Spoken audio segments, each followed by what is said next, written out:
Hello friends, मेरे YouTube channel पर आपका स्वागत है। तो चलिए स्टार्ट करते हैं class 6 chapter 9 habitat. Chapter start करने से पहले अगर आपको मेरी वीडियो अच्छी लगे तो प्लीज़ मेरी वीडियो को लाइक करें, कमेंट करें और मेरे चैनल को सब्सक्राइब करना बिल्कुल ना भूलें and press the bell icon ताकि आपको मेरी सारी न्यू वीडियोज़ की नोटिफिकेशन तुरंत मिलती रहे। तो चलिए स्टार्ट करते हैं। देखिए, पहले हम बात करते हैं कि इस चैप्टर में हम क्या क्या पढ़ेंगे। इस चैप्टर में हम हैबिटेट्स और उनके टाइप्स पढ़ेंगे। Second, biotic and abiotic component पढ़ेंगे हैबिटेट में। Third is adaptation in plants and animals पढ़ेंगे and similarities and difference between living and non living things पढ़ेंगे। Have you ever gone to any wildlife sanctuary? What have you seen? Deer, tigers, elephant, etc. roam freely. They are protected and allowed to move freely in the wildlife sanctuary. क्या आप कभी wild life sanctuary गए हैं और क्या आपने वहाँ पर डियर, टाइगर, लायंस, एलिफेंट ये सब देखे हैं जो फ्रीली रोम कर रहे हैं? ठीक है, ये प्रोटेक्टेड है इस एरिया पे और अलाउ किए गए हैं फ्री मूव करने के लिए वाइल्ड लाइफ सेंचुरी में। देखिए, तो अब हम बात करते हैं, चैप्टर का नाम ही हैबिटेट है, तो हैबिटेट का मतलब क्या है वो देख लेते हैं। A habitat or a home is a natural surrounding or a environment in which a organism live. देखिए, हैबिटेट क्या है? एक नेचुरल सराउंडिंग या एनवायरनमेंट है जहाँ पर कोई भी ऑर्गेनिज्म रहते हैं।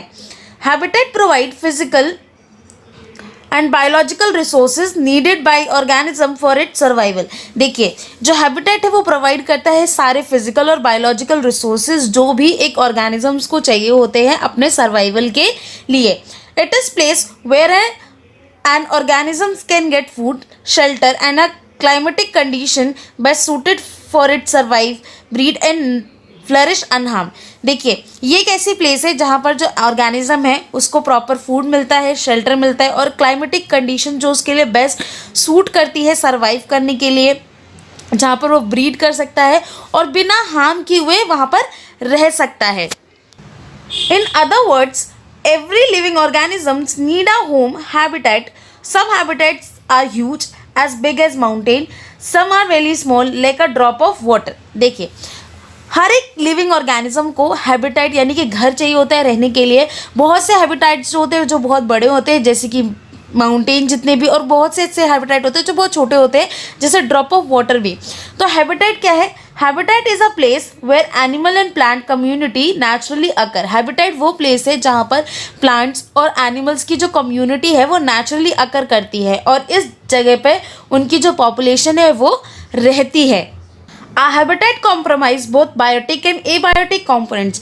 देखिए, जो हैबिटेट है वो कॉम्प्रोमाइज करता है बोथ बायोटिक और एबायोटिक कंपोनेंट्स। ठीक है, बायोटिक कंपोनेंट्स यानी कि बायोलॉजिकल कंपोनेंट्स और एबायोटिक मतलब कि फिजिकल कंपोनेंट्स। अब जो interaction between both biotic and abiotic environment is essential for the survival of organism. देखिए कि इंटरैक्शन होना बोथ बायोटिक और एबायोटिक एनवायरनमेंट में ये बहुत ही ज़्यादा ज़रूरी है, एसेंशियल है किसी भी एनिमल के सर्वाइवल के लिए। जैसे कि कुछ कंपोनेंट जो प्रेजेंट होंगे लायन की हैबिटेट में वो इंक्लूड करते हैं animals that lion can hunt and feed. वो एनिमल प्रेजेंट होने चाहिए उस हैबिटेट में जहाँ पर जिनका जो लायन है उनको हंट कर सके और उन पे जिंदा रह सके। Plants and grassland where it can rest, reside and wait for the prey. Plant या ग्रासलैंड होनी चाहिए जहाँ पर वो रेस्ट करे, हाइड करे और अपने प्रे के लिए वो वेट करे, यानी कि अपने भोजन के लिए जिसको वो मार के खाएगा उसके लिए वेट करें। Third point is suitable temperature and sufficient rainfall for the lion and the other plants and animals to survive. Suitable temperature होना चाहिए, सफिशिएंट रेनफॉल होनी चाहिए लाइन के लिए या और अदर प्लांट्स और एनिमल्स भी होने चाहिए ताकि जिसमें वो सर्वाइव कर सके। सिमिलरली मंकी और स्क्विरल के लिए ट्रीज होना चाहिए उनकी नेचुरल हैबिटेट में। Let us learn more about the component of habitats. अब हम कुछ और ज़्यादा पढ़ेंगे कंपोनेंट्स ऑफ हैबिटेट्स के बारे में।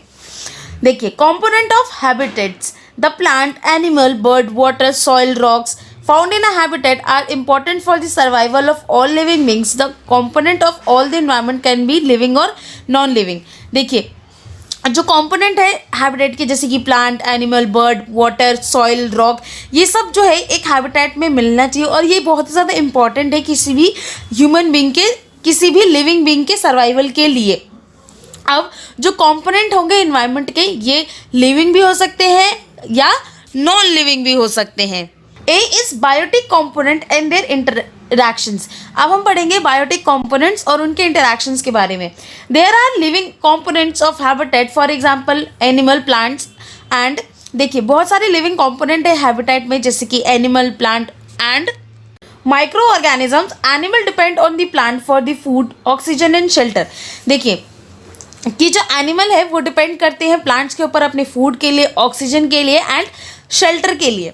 We humans also get medicine, wood, spices, rubber, cotton and jute from the plant. हम एज अ ह्यूमन भी बहुत सारे medicine, food and jute from the plants. हम as a human medicine, wood यानी लकड़ियाँ, स्पाइसेस यानी कि मसाले, रबर, कॉटन, ये सब हमें प्लांट से मिलते हैं। प्लांट्स जो है वो भी डिपेंड करते हैं एनिमल पर पॉलिनेशन के लिए और डिस्पर्सल ऑफ सीड के लिए।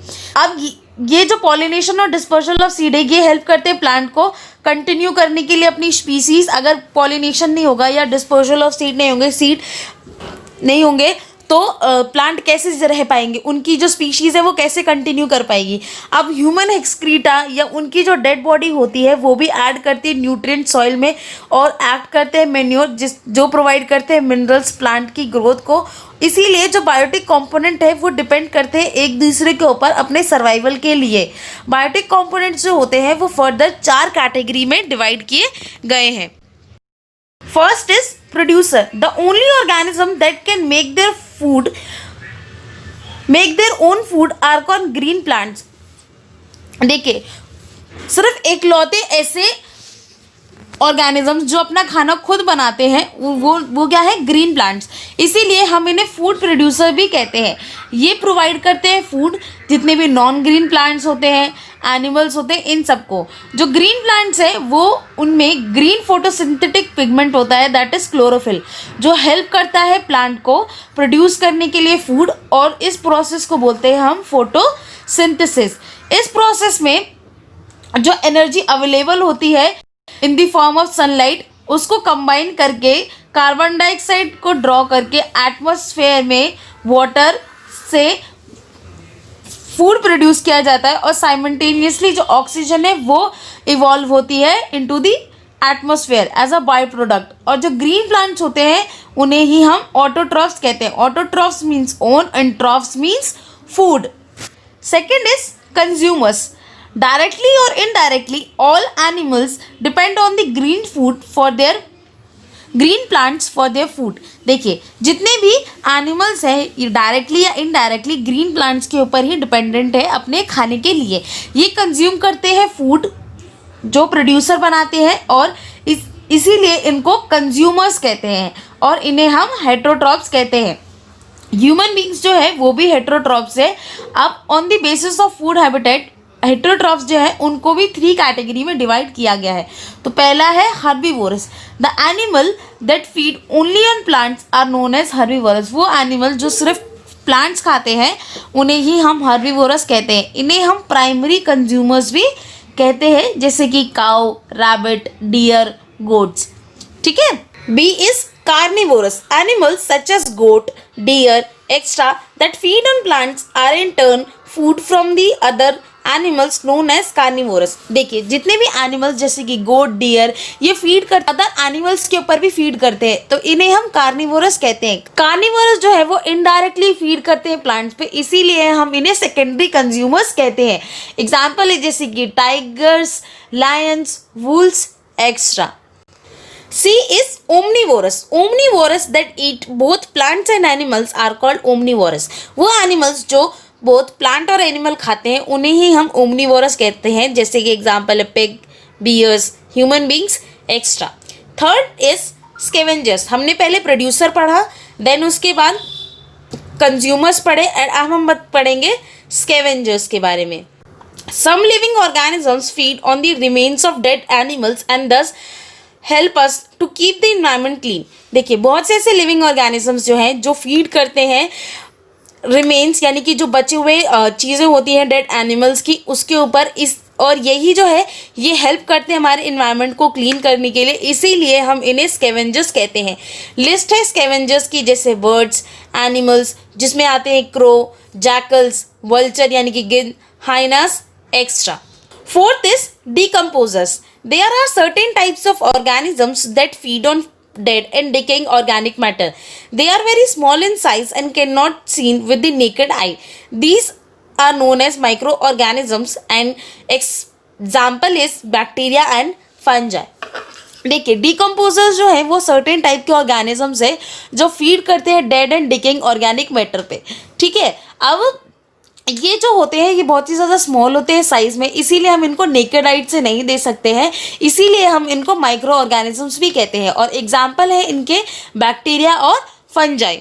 Decomposers break down the complex organic matter into the simpler nutrients. जो डिकम्पोजर्स हैं वो ब्रेक डाउन करते हैं कॉम्प्लेक्स ऑर्गेनिक मैटर को सिंपलर न्यूट्रिएंट्स में, ठीक है। और Thus they return the nutrients present in the dead bodies of the plants and animals to the soil। और ये जो भी न्यूट्रिएंट्स प्रेजेंट होते हैं डेड बॉडीज के, प्लांट और एनिमल्स के, उसको वापस रिटर्न बैक कर देते हैं सॉइल में। इसीलिए जो डिकम्पोजर्स है वो हमारे इन्वायरमेंट को क्लीन करने के लिए हेल्प करते हैं। तो आज के लिए इतना ही। अगर आपको मेरी वीडियो अच्छी लगे तो प्लीज़ मेरी वीडियो को लाइक करें, कमेंट करें और मेरे चैनल को सब्सक्राइब करना बिल्कुल ना भूलें and press the bell icon ताकि आपको मेरी सारी न्यू वीडियोस की नोटिफिकेशन तुरंत मिलती रहे। Thank you so much.